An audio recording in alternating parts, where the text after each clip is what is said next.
world, and welcome to today's Security Boulevard webinar. I'm Charlene O'Hanlon, moderator for today's event, and I welcome you. As always, we have a great webinar on tap, but before we get started, we do have a few housekeeping items we need to go over. First of all, today's event is being recorded, so if you missed any or all of the event, you will have the opportunity to access it later on. Following today's webinar, we will be sending out an email that contains a link to access the webinar on demand. And we are taking questions from the audience, although we might not be able to have a question and answer period because we have such an amazing webinar on tap. I think you guys will enjoy every single minute of it. Please know though, if you do have a question, just go ahead and use your GoToWebinar control panel and submit it. And the folks at Immersive Labs will be getting a copy of all of the questions that come in. So if we don't get to the questions during the webinar, they will be able to follow up with you offline. And at the end of today's webinar, we are doing a drawing for 4 $25 Amazon gift cards. So please stick around. Hopefully you'll be one of our 4 lucky winners. All right, let's go ahead and kick off today's webinar, which is Garmin versus WastedLocker, Cyber Resilience Lessons from the Biggest Cyber Attacks of 2020. As I said, this is an amazing webinar. I'm really excited about this one because this is an immersive exercise, and I'm gonna let the guys from Immersive Labs actually tell you what it's all about. But I do want to introduce Chris Pace, who's a technology advocate at Immersive Labs, Paul Benton, who is the Chief Product Officer at Immersive Labs and is not on screen, we would like to say, because it's all part of the exercise.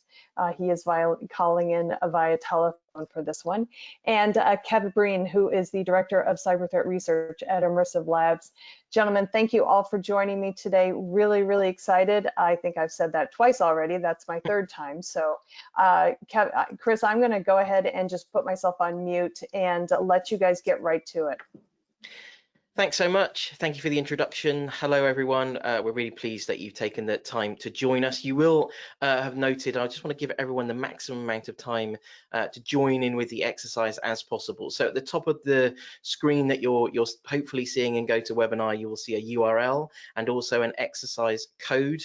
You can use your phone or your desktop to head over to there to join in. Essentially, there'll be an opportunity as we move through this scenario for you to vote for the choices that you would like to make if you were in the scenario. And I'll explain more about that as we go through. But if I could encourage as many of you to join as possible, it makes it a lot more interesting, actually more interesting for us, but also more interesting for you.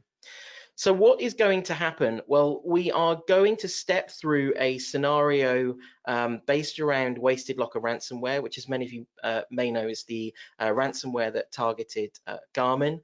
This exercise will require us to make choices in order to move ourselves through to recover from this ransomware, but also part of this exercise there'll be some technical stuff as well, so understanding how the ransomware works, what it does, and also ultimately recovering from it. So that's what's going to happen. Hopefully it will be fairly straightforward as we move through. Please do feel free to ask questions as we go, and we'll try to get to some at the end, but I'm going to ask Kev now to click the big blue button to start the exercise, and let's see where we are. Okay, so it's Friday the 24th of July. We're sitting at our desk after lunch, and a hurried and stressed IT manager has entered our office. Numerous users are reporting that they are unable to access files required to conduct their work. The IT manager advises that they investigate the reports, and upon initial investigation, it would seem that we've been infected with ransomware. So based on the WastedLocker ransomware attack at Garmin, we are now going to assume our role as the CISO and tackle this predicament head on with our IT and SOC team. So we need you guys to imagine that your feet are in the shoes of the CISO. Your responsibility, your role is to establish and maintain information assets and technology by making sure they're protected. In this case, obviously what we're looking for from you is the kind of security point of view. I will assume the role of the CEO, Kev is going to assume the role of the head of CERT, and Paul is going to be our chief financial and chief operations guy. He's sunning himself off on his boat in the Adriatic Ocean. So Well, I here was we are. hoping to, Chris, but you've sent me off already. So it's halfway through my afternoon. I was on an early holiday. Well, trust me, it's time to come back. Okay, so what happens next?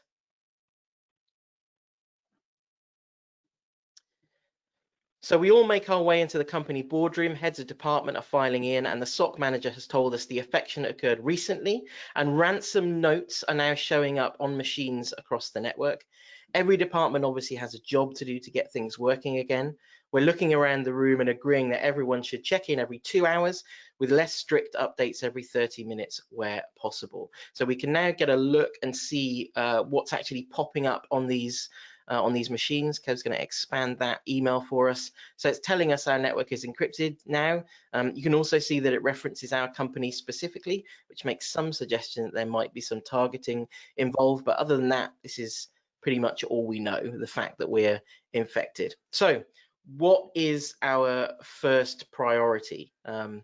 Reveal these options.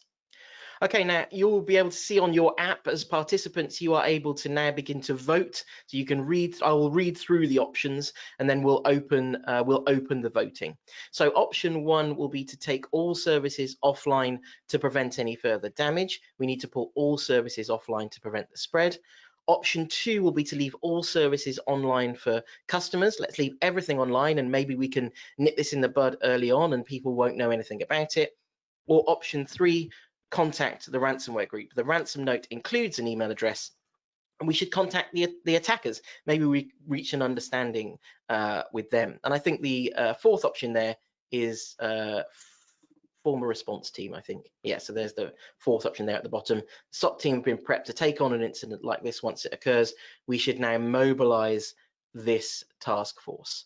So, so many questions here. I mean, I guess, Kev, to you, like, do we know how many, like how much money they might be asking for here? Do we have any view of what we might be looking at? Not at this point in time. Yeah, I can hear me okay?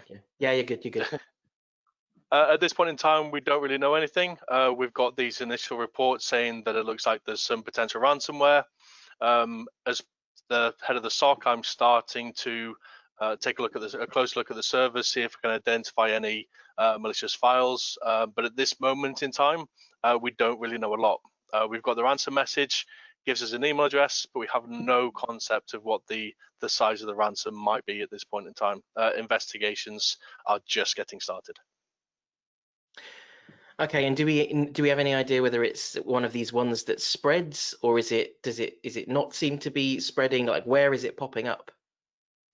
It's still a little bit early to tell. Once we can get hold of a sample, we'll be able to give you much stronger answers. But after a cursory check, looking at some open source reporting that kind of matches the ransomware note we're seeing, we don't believe this is going to be spreading internally. We think this is a very targeted attack, but we'll have to wait a little bit until the analysts can take a better, stronger look at some of those files. It feels a bit worrying to me that we don't completely know enough about this, though. I mean, I feel like it'd be safer for us to start turning stuff off. I mean, I've seen other companies respond pretty quickly to this. I think we're in the first sort of 15-20 minutes of this happening. Shouldn't we be turning things off by now? I think that's a safe option. If we take stuff offline now when it hasn't yet been encrypted and this is moving through the network, then preventing that encryption means it's one less thing we're going to have to recover once we're at that point of recovery. But operationally, what's the risks from doing that? Obviously, online services for our customers will just disappear completely.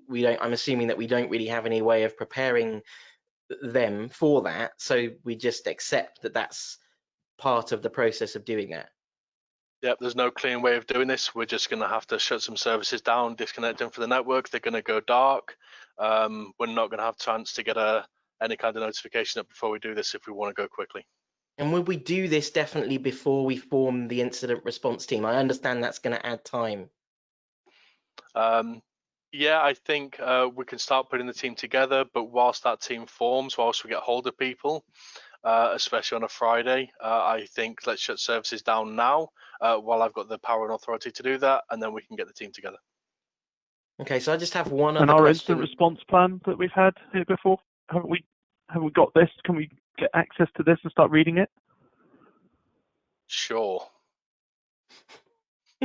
we assume that it's still available somewhere. So yes. But that's the other question that the next question I was going to ask is, assuming that we choose not to do anything at this stage or go ahead with forming the response team first, leaving services online is a risk because if this encryption is still running, then we're going to start losing more data. Taking them offline means there's less data that gets encrypted, potentially leading to a faster recovery time.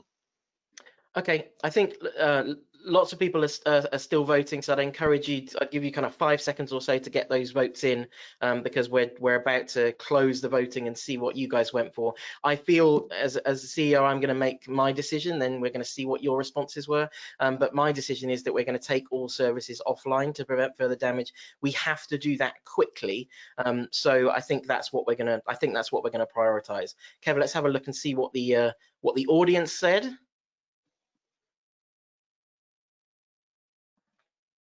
Okay. Okay, so it's a pretty even split between taking services offline and forming the response team. Okay, so let's reveal what the impact of us making that decision was.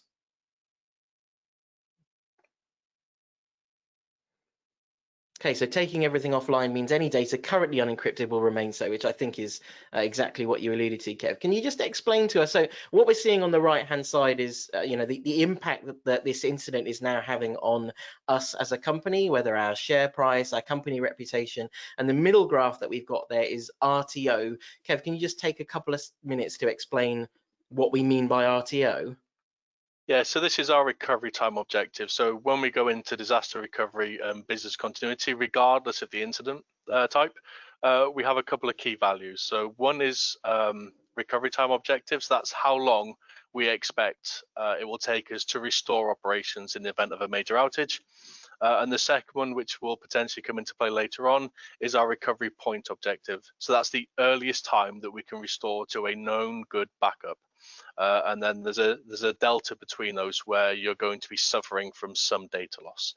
So what we're tracking here is we've said that under a normal situation, for a normal crisis, we should be able to start returning to operations within about 4 hours. And so that's why we're seeing that reduction against our target time, because obviously taking services offline is a time sink, and so therefore everything we do that's a time sink impacts on that return to operation.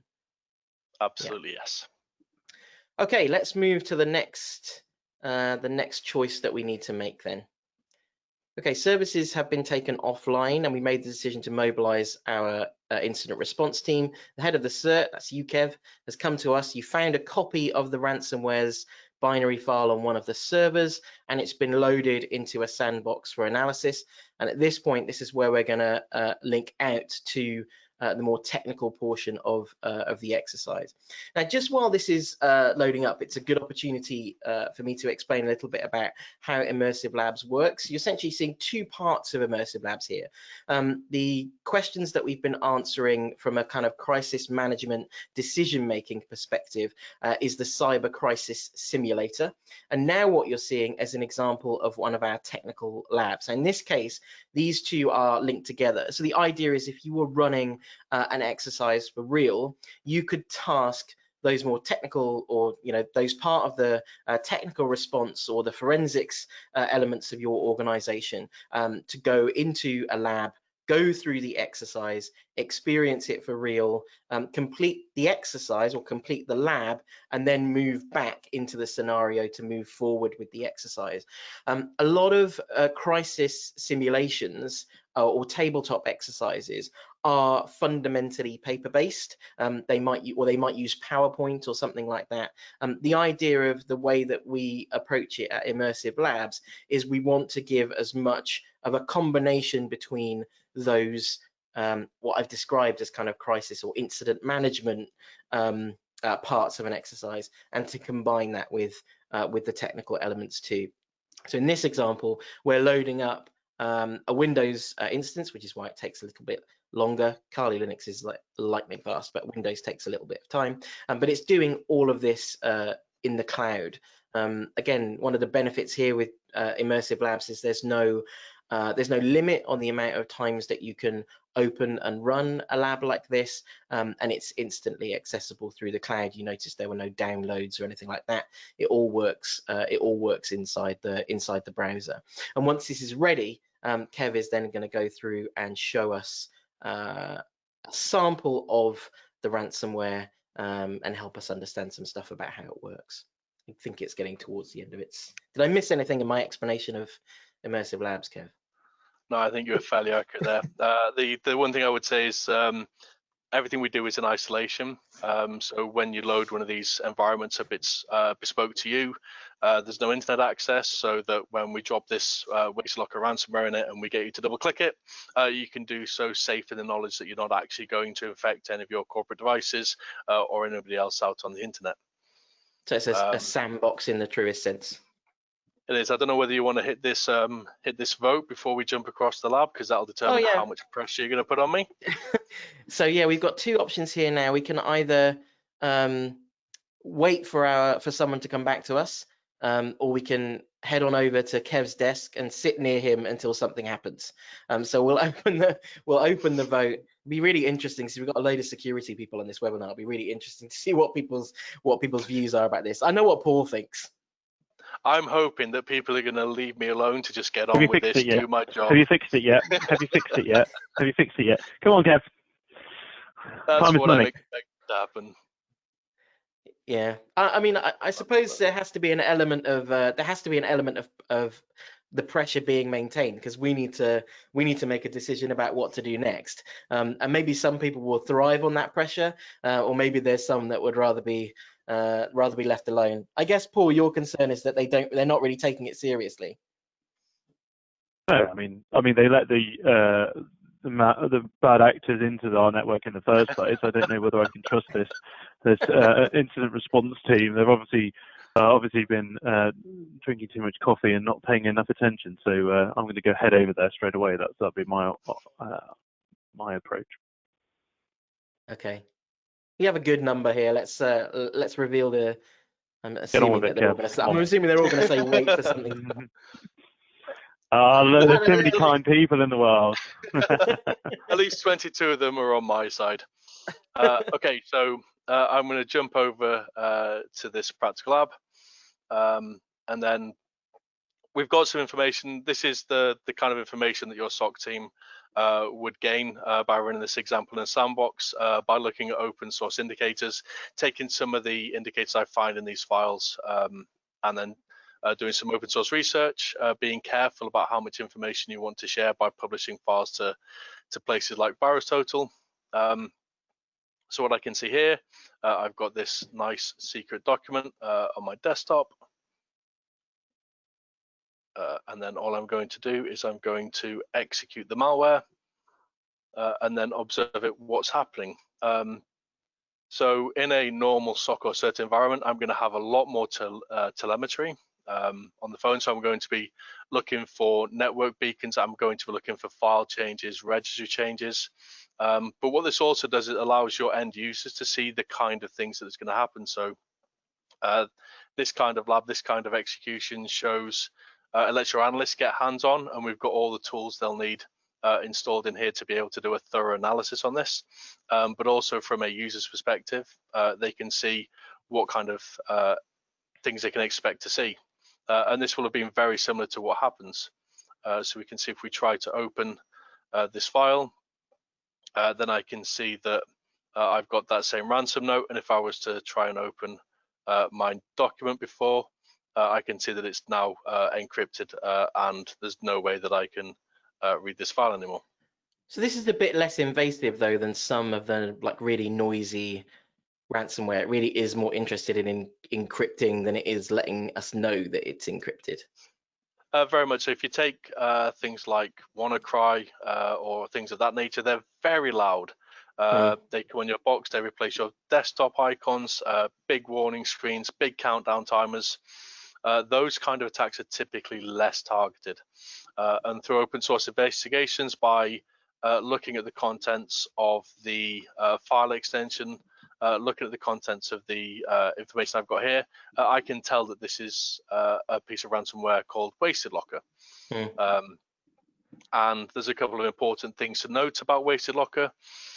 One is that it uses real crypto. This is not something you're going to be able to decrypt unless you've got access to the recovery keys. There's not, we're talking decades and decades of computer processing time just to be able to recover a single file. So this isn't anything we're going to be able to crack. We know this is WastedLocker, or we're fairly confident that it's WastedLocker. And we know this is Evil Corp. Now, typically speaking, from what we can tell through open source investigation at this point, WastedLocker tend not to exfiltrate or steal our data to sell it online. They just come in quietly, sit in the background, wait for the opportune moment, and then encrypt all your files. Okay. Cool. So we've learned a little more. We know that it's WastedLocker. We don't yet have a read on how much they want us to pay potentially. It does seem like it's not going to be possible for us to get this unencrypted ourselves. So what do we focus on next? What's our next choice to make, Kev? So we at this point in time, just advancing the scenario a little bit. The SOC and CERT will have done enough investigation to hopefully identify the root cause. So how did the attackers get in? In this instance, it was through a social engineering attack where they dropped an implant, and we've actually managed to find that beaconing, and we've managed to isolate it, along with shutting down some of our services.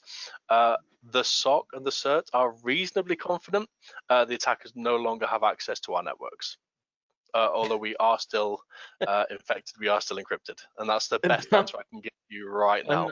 I'm not sure how I feel about the term reasonably confident.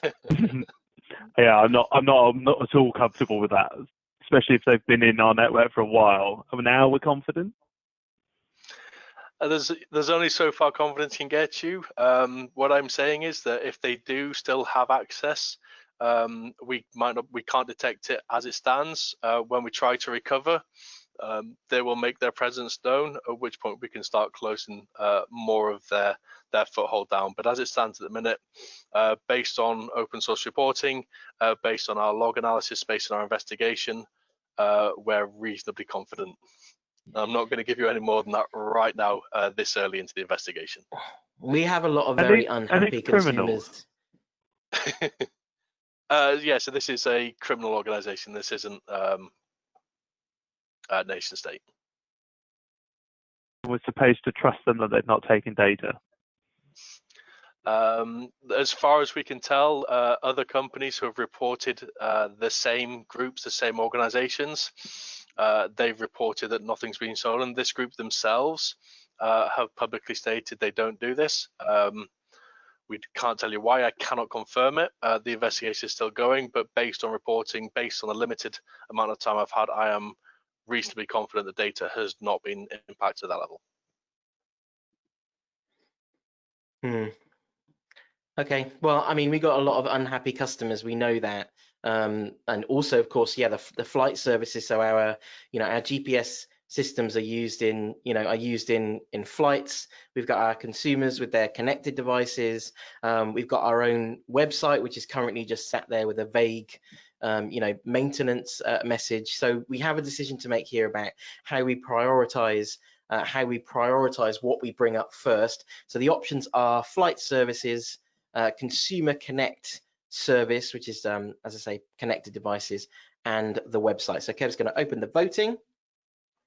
And while the voting is open, we will talk about what we think we need to be prioritizing here. I mean, we talked a little bit already about the possibility of data loss. I think whilst we can look historically and also look at the forensics, and it seems to be telling us that we're not seeing, we're not seeing exfiltration of data, and that's good. What's the potential about ultimately restoring from a backup here to overcome this encryption if it's not active anymore? The IT operations team are confident they can restore from backups. We have backups available. The earliest backup we have that is viable is from a week ago. At that point, we can be sure that data has not been compromised and has not been tampered, but that is the earliest point in time we can recover to, is 1 week ago. It is going to take time. We're going to have to restore these services individually, monitor the progress as we go, partly because that's just how long backups are going to take to restore, but also we want to make sure that as we go, we're cleaning the systems and looking for any signs of the attacker still maintaining presence to those individual systems.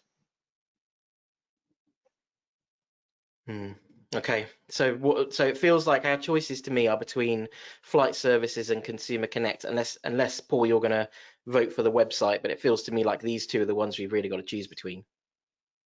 I mean, fundamentally, the flight services, that's part of our offering. That commercial customers are paying for that, where they've got service level agreements. I think we've really got to prioritise that, whilst there's a lot of noise on social media about our people not being able to upload their fitness tracking evidence, etc. I think the flight services have got to be our priority. I mean, the one question I want to ask though, Kev, if this data is encrypted, and is there no way that we can just decrypt it? I mean, your team claim to be pretty smart. Can't we just sort that out ourselves?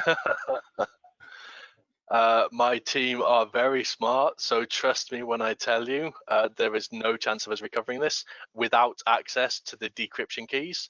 Those decryption keys are only in the possession of the attacker. And I'm assuming that those encryption keys are completely unique to us, so this is not the thing that we could get a decryption key from somewhere and make work for our encrypted files. Sadly not. They are. This is all very bespoke. The payloads, the ransom messages, the encryption keys, everything is bespoke to us. This is a very, very targeted attack against us. Okay, so Paul, I think you're right. Unfortunately, as much as the connected consumer devices thing is a PR disaster, and I would have, my preference would have been to have drawn a line under that as quickly as possible. We do have service level agreements defined with flight services, so we're going to have to prioritize flight services. Let's have a look and see what the audience said, Kev. Oh, yeah. Goes on with flight services too. Okay, so let's move forward and see what it thinks about that as our choice.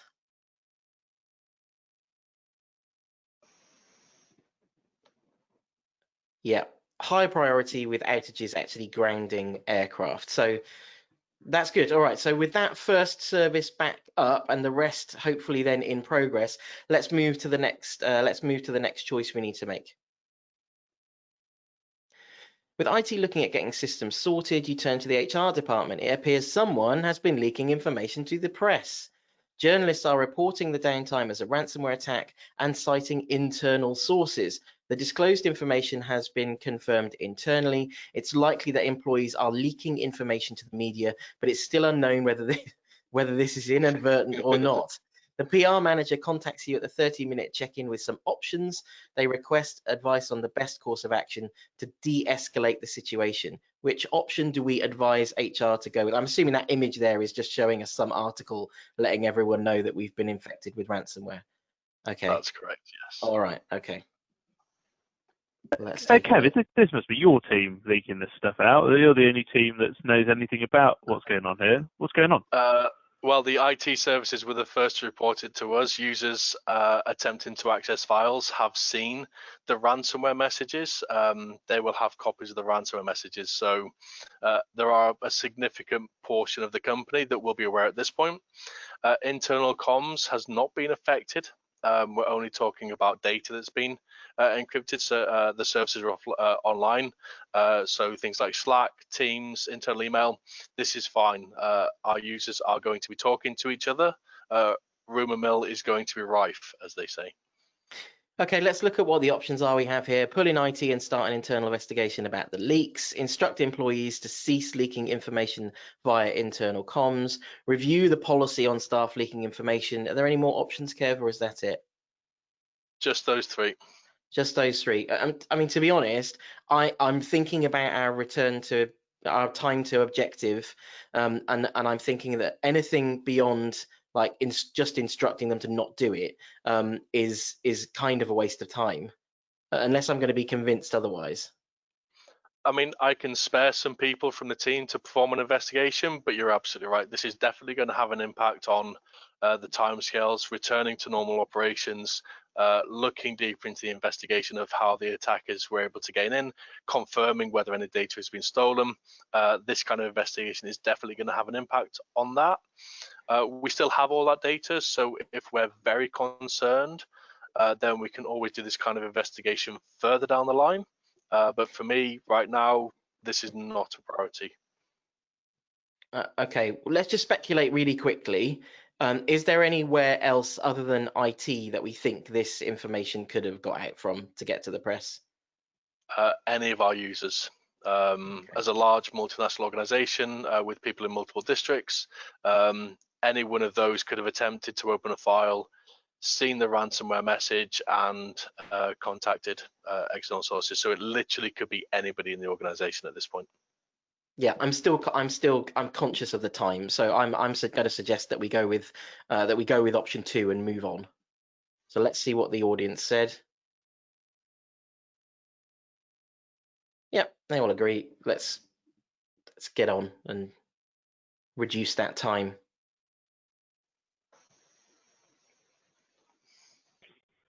That's good, because that's helped to level out our RTO. Okay, next. IT department is sorting out the systems, internal leaks are being addressed. The marketing and PR departments, as we know, have been firefighting the press, and social media has been absolutely aflame. We've seen a dramatic increase in activity since users became aware that they couldn't connect their devices. Customers are now struggling to get in touch with customer service outside of social media because those are some of the systems that we've taken down. Marketing and PR have come to us with various options, and looking at the incident response plan, we're going to decide a way forward. There's some attachments here. So what have we got here, Kev? We've got, okay, so that's just showing an increase in the social media traffic. I don't think that's a surprise to us. No, we're seeing lots of traffic coming in. This is one of our subsidiaries. Oh, great. So we've now got so we've got a regional subsidiary who decided to tweet out saying that the servers are down for maintenance and that this is affecting services. So that's useful. Their write-off message. Okay, and what else have we got there? Lots of angry Connect customers at the minute who are unable to upload their fitness data, and they're unable to get responses from the IT service desk or any of the support lines at the minute. Right, okay, which I think we already were aware of. So what are our options now in this scenario? So we can either release a global holding statement, so create a global holding statement that could calm the waters and allow the team to get back on top of the crisis, get marketing and PR to contact the counterparts in that subsidiary with the statement to make sure that it's unified, begin replying directly on social media, and put up a statement on the website saying we are doing maintenance work. Okay, so I mean, I'm assuming that we have a way of getting in touch with that subsidiary to make sure we follow any line, that there's no comms issues there. No, we've still got full communications up, backwards and forwards. We've got that inbound and outbound. So we've got Slack or Microsoft Teams we can use to communicate. They were completely unimpacted by this event. The websites themselves are also viable. We can put whatever message you like up in there. So if you want to keep this information hidden from the public a little longer, then a more generic maintenance window, which we have a default set for, we can load those onto all of the services now. So it feels to me like we've got to be super careful here that we don't really give away anything that will kind of affect us in the future. That we don't want to say that there's been no data loss only for there to be data loss, versus saying that we're under attack and we don't want to affect confidence in our business anymore. Yeah, I mean, that was going to be my next question. How much information, how honest should we be in this statement? I feel like if I think about recent attacks, we've seen so much different, so many different ends of the spectrum in terms of being, incredibly honest and upfront and almost oversharing, and then, kind of making stuff up. Like, to me, saying that there's maintenance is a kind of a lie, is kind of an untruth. So I guess the challenge is, it probably should be a global holding statement, but how much information do we want to give away? Let's open the voting so that people can start making their choices. But it feels to me like the bigger question for us is actually, how much do we want to give away? Would we feel comfortable in saying it's maintenance? Because I suppose you could argue that it is. We've taken systems offline in order to maintain them. We're not being explicit about it being a cyber attack.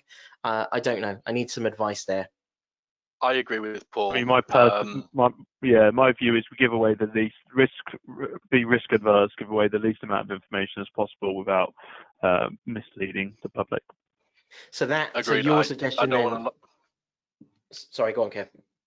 Yeah, I agree. I don't want to lie, but I want to be very careful about how much information we share, especially some more of the sensitive details around how they got in, as we might be opening ourselves up to other attack groups trying to abuse us while we're down. Well, that suggests to me We've got that to we're also saying talk to our legal counsel. Oh, sorry, Chris, but we've got to talk to our legal counsel to consider the data privacy. I mean, it feels like we've lost control of our data in this situation, whether it's been encrypted or not. So I think we could be exposed to fines here as well. So we're going to be super careful we're not giving away more than we need to. Yeah, I think that if we're using the words "this is a cyber attack," then we have to then be very careful about what we say after that. I think is the point. So it seems like we're leaning towards, we have to release a global holding statement. That statement will say that we're experiencing a cyber attack, but it will go into a minimal amount of detail in order for people to understand that is the current situation. Okay, so I think we're gonna wrap up the voting in 3 seconds or so. So if you haven't yet made your choice, now is the time to make it if you plan to. Okay, let's have a look at the responses. They're almost overwhelming. Okay, what happens next? Okay, so that actually didn't hurt us too much, that going with the more honest statement, so that's good. Now, in spite of technical teams working to get systems back online as quickly as possible, there is still pressure coming from internal and external stakeholders to resume business, Paul, to resume business operations faster. There is also increasing pressure from people in the business to pay the ransom demands. Who are these people? Who's saying that we should pay the ransom? Paul. Look, I mean, the thing is, the time is money. Our users are upset. We need to get back online quickly as possible. If somebody's giving me an option that's $10 million, like, why aren't we paying it? That's the question. Okay, so our recovery point objective is at least a week behind the date of encryption. If we restore from backup, we will be missing 1 week's worth of data. The ransom note has an email address, so we've responded to that, and having made initial contact, we know that they are asking for $10 million for the encryption key, and the group behind the attack, Evil Corp, is currently under sanction by the US government, meaning the legality of paying is questionable. So what do we do next? Not to argue the morality of this is more than questionable. Okay. I mean, that's okay for you to say that, Kev. You're sitting there, like, having let these attackers in. I mean, we've got a business to run here, and I don't know that we can afford morality right now. $10 million is a rounding error on our revenue of last year, and I think we should get on with it. If there is an interim, if we are sanctioned, let's get a sub-SID to pay it. It's not under US jurisdiction, or let's pay for some consultancy services that may cost us around about $10 million with a bit of overhead. or I mean, something. my challenge with option one here.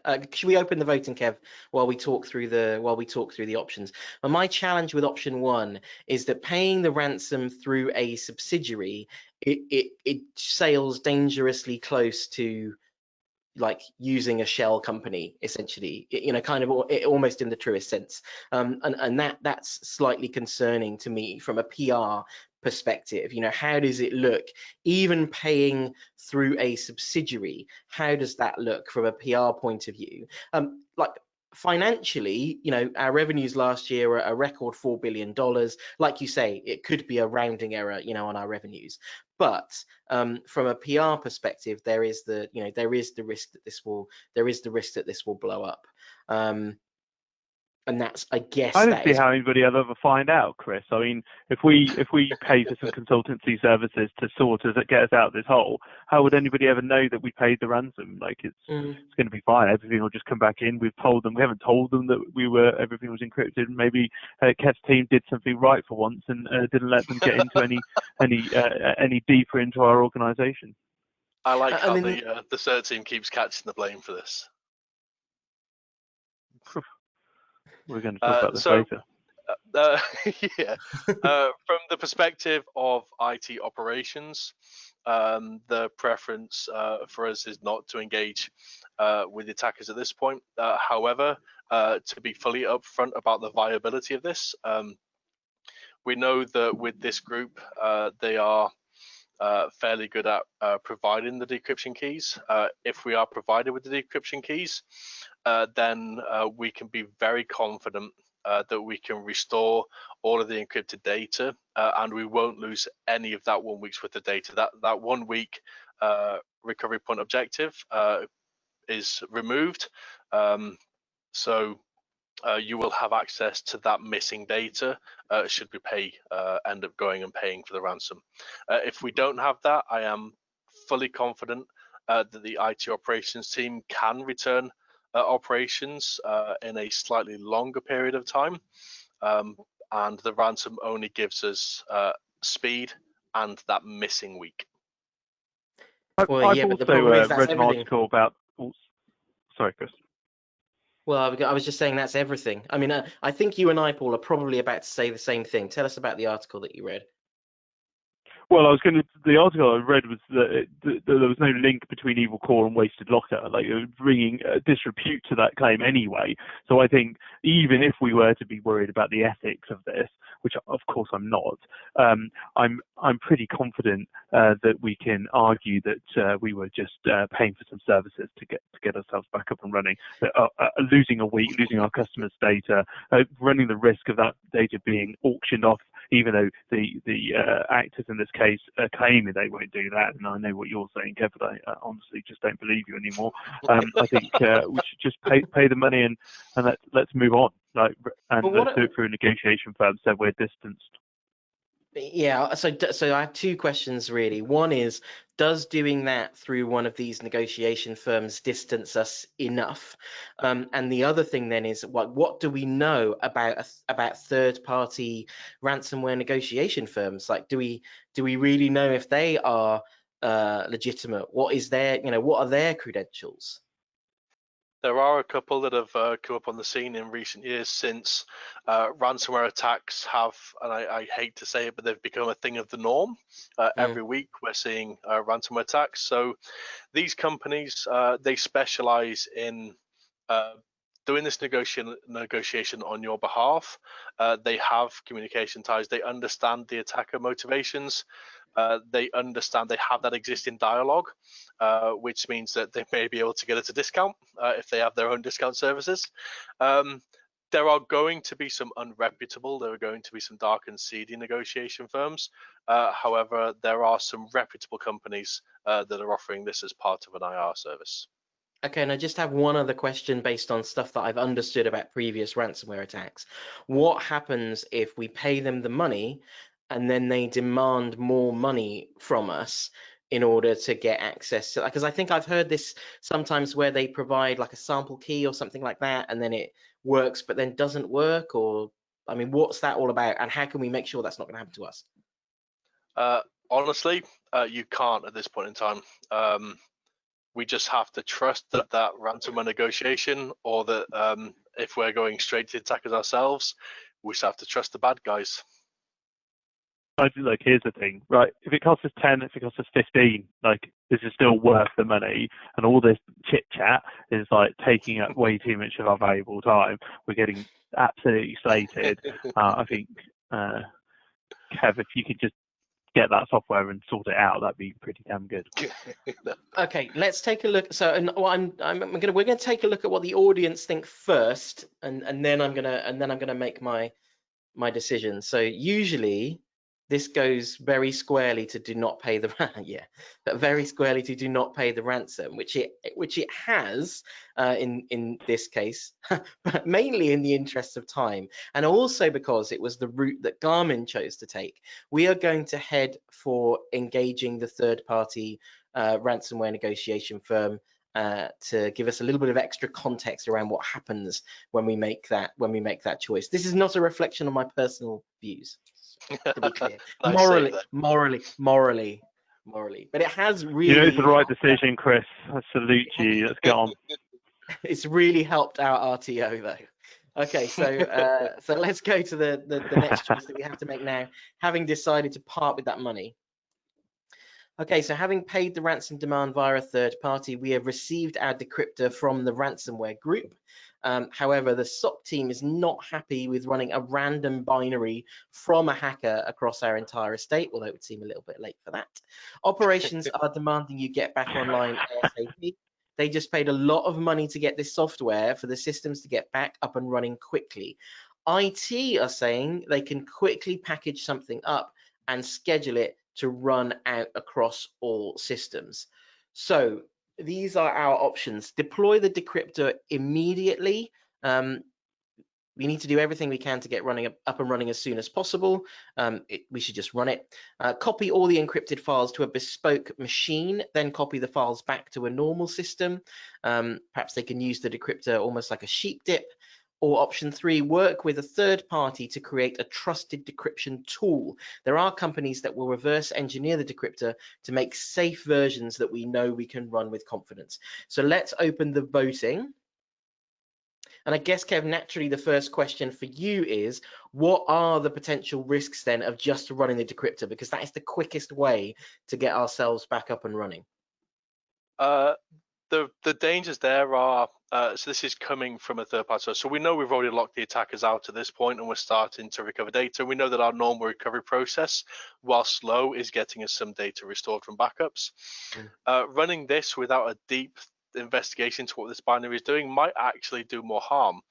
We could be opening up another backdoor for them to gain access and to kick us out again. I mean, at this point, having handed over this much money, going through a negotiation firm, that's not very likely. I think what the biggest risk here is that their potentially shoddy coding of this binary may end up like not recovering files, deleting them before they're fully encrypted. So it's just a little bit unsure. It's also not in the right state for us to be able to quickly deploy this. It's not like something we can package up. I mean, I'm right in understanding that there is completely the possibility that the firm that we've recruited have just gone to the ransomware group, given them our money and got the key. And that's essentially the only bit of work that they've done as an intermediary, is to pay the ransom. Am I right? That is entirely possible. And we know that there are some services that will offer like a good decryptor as part of the package. There are some negotiation firms that have partnerships with response firms that you can have on retainer, and they will sometimes work together in order to create one of these packages. Okay, so I have a couple of other questions that I hope will help us make our decision. What are the likely time impacts of each of these 3 options? I mean, I know option 1 is the least time and option 3 is the most time, but how much time are we talking about against our RTO or our target RTO? Okay, so the third option arguably could be the quickest. The decryptor is going to be more efficient, it's going to be more trusted, which means we can deploy it out much quicker. Option 1 is going to be our middle ground. We're going to have to do a deeper, we're going to have to take a closer look at that binary. We're going to have to see what it's doing and make sure we've got confidence to deploy that across the network before going. That's going to add in some time. Option 2 has the least amount of risk, but the highest amount of time. We set up a separate machine, not on the network. We copy encrypted data onto it. We decrypt it, we copy it off and put it back in its original location. That's like confidence of data restoration is extremely high. The risk is very, very low, but the time is significantly more than the other two options. I'm also going to assume, and this is my final question, and then we'll reveal the answers and make our choice. So if you're getting ready to press your button, now is the time. So it feels to me like the third party kind of make us assurances about this thing working effectively, i.e. if we throw it out there and it turns out that it doesn't work properly, are they just going to disappear, or are they actually going to help us make it work? We're going to have brought them in under contract, so we will have some kind of service level agreement with them at this point. They're not going to be able to provide full assurance. This is malware we're talking about. They're going to be reasonably confident that their tools will work. They've done this before for other companies, but there's only so far that I can go there. There may have been instances of files across our estate which, if the encryption process was interrupted halfway through, those files may be unrecoverable. Okay. The confidence is much higher. Paul, you're free and easy with the checkbook, so I guess your choice is going to be to go with the third party.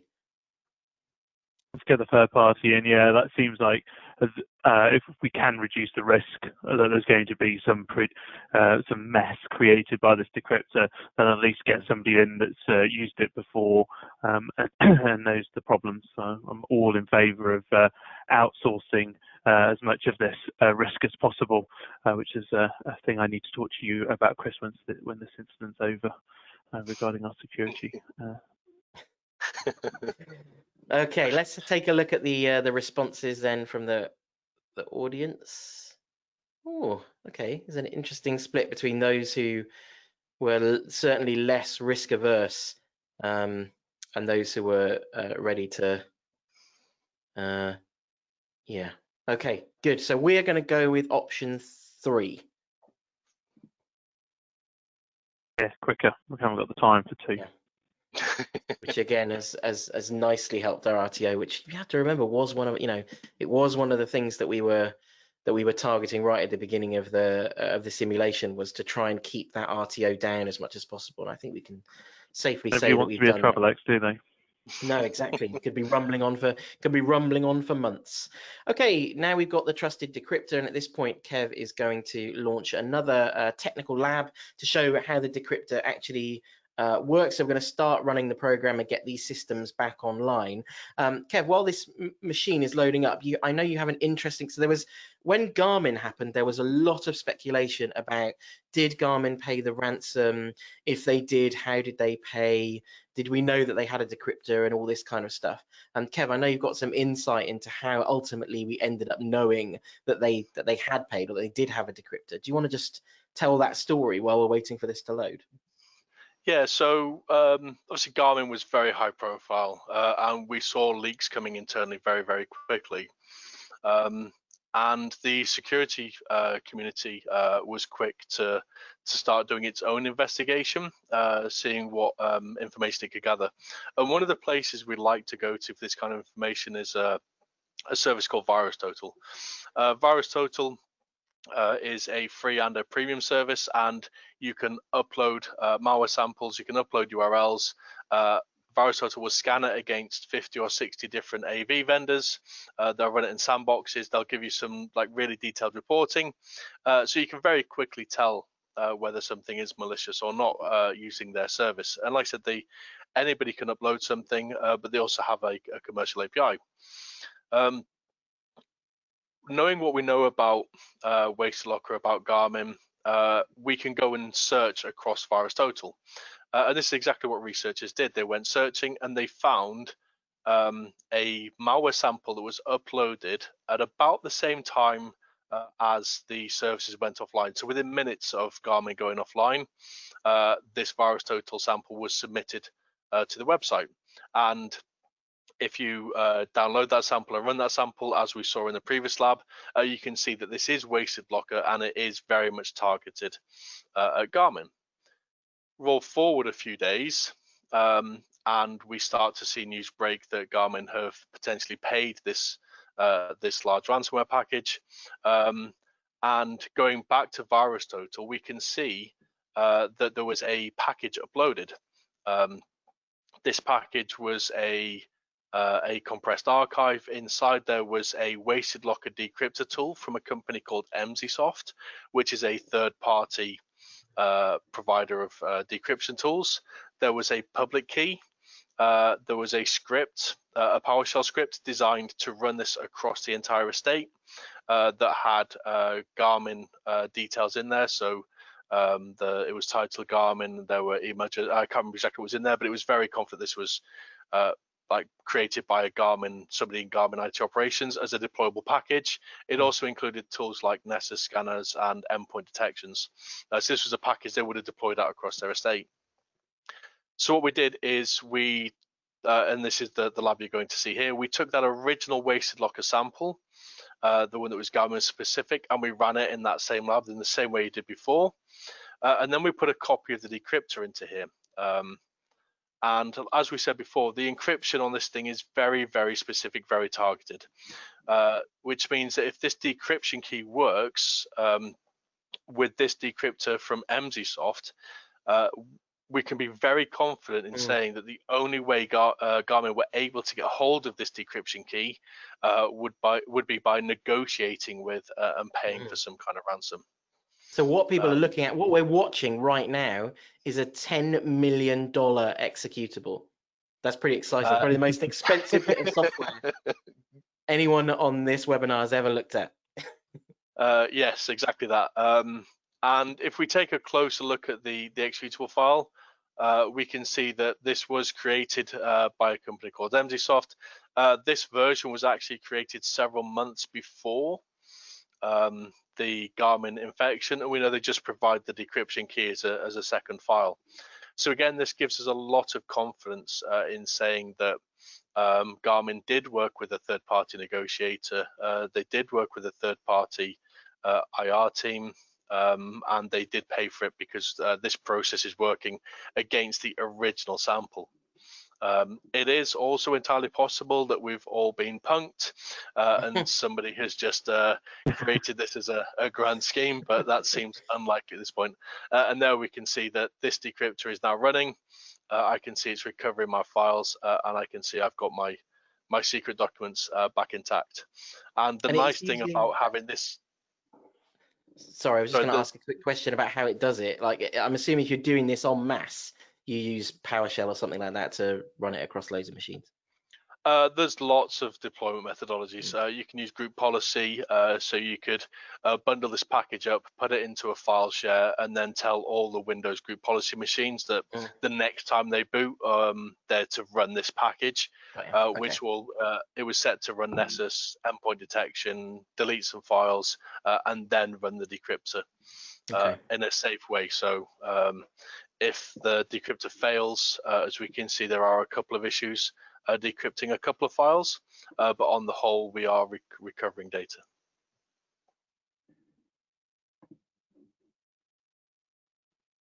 Okay, well that brings us perfectly on time to the end of the exercise. Hopefully, everyone who's been on the webinar has found that interesting and informative and interactive. That's the main purpose. Thanks all very much for joining us. We're out of time, so I hope you all have a great rest of your day. Yeah, I'm just so excited about this whole webinar. I really enjoyed it. I know, judging from the questions that came in, the audience did too.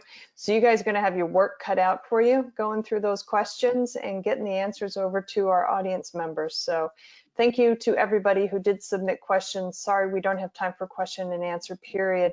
But like I said before, you guys will have your questions answered. We sent out a little message via chat for today's Amazon gift card winners. So those who won, congratulations. Just want a quick reminder, remind the audience that today's event has been recorded, so you can access it later on demand if you want to watch it again, or if you missed any or all of it. You will be receiving an email that contains a link to access the webinar on demand. The webinar is also going to be living on the Security Boulevard website, so you can always go look for it there. Just go to securityboulevard.com/webinars, look in the on-demand section, and it's right there waiting for you. Kevin, Paul, Chris, thank you all three for such a great presentation. Lots of good stuff. We should do another one soon, I hope. So much fun. Thank you for having us. Thanks very much. Thanks for having us. Thank you. Also want to thank the audience for joining me today. This is Charlene O'Hanlon signing off. Have a great day, everybody. Please stay safe.